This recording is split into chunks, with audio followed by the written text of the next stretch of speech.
Chris, how was the session today as you prepare for Cairns on Friday night? Yeah, good competitive session. Bit of fun out there as well, competing, which is always good. But yeah, we're pretty focused on what we need to do. Can you talk about, I guess, the relationship between competing at a super high level but still creating a fun environment that everyone wants to come into every day? Yeah, I think the coaches drive it, and day to day, different players drive it as well.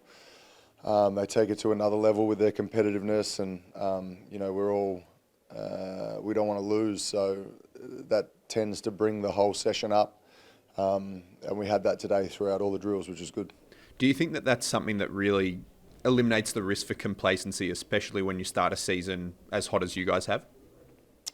Well, I think we should all have a mindset that should eliminate the complacency, but it's a long season, and I've been in situations before like this, and sometimes it does creep in. So it's front of mind. We want to be trying to win every game we can, and sessions like today keep us in good stead for keeping that competitive fire burning, and wanting to go out and put that against opposition as opposed to against ourselves.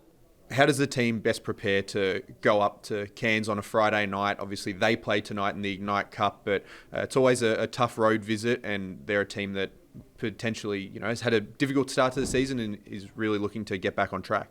Yeah, well, they came right down to the wire against Adelaide last week. We'll be watching tonight, try and pick some things up. Obviously an altered lineup, and they throw some different lineups out there, so we need to be ready for anything. But I think, we're enjoying going on the road at the moment. It's always good to get away, spend more time with each other, and then, the positive is you get to come back a lot of the times and have a home game after it. So we haven't thought that far ahead yet. We're just excited to get on the road again and play some cards and hopefully get another win.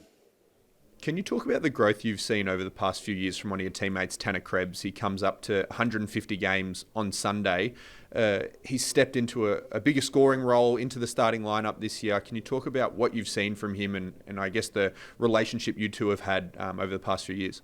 Yeah, I think one of the, when he came to the club, we envisaged a large role for him, and for him to be playing the way he is now. I thought he took some massive steps towards the back end of last year and was such a solid contributor for us coming off the bench. And now, with injuries and whatever may have it, he's stepped into that role and has made it his own, and providing great scoring bunch. He's super reliable and playing great defense as well. So it's what we've envisaged for him for quite some time. I'm sure he's proud of the way he's been playing, and we're proud of him.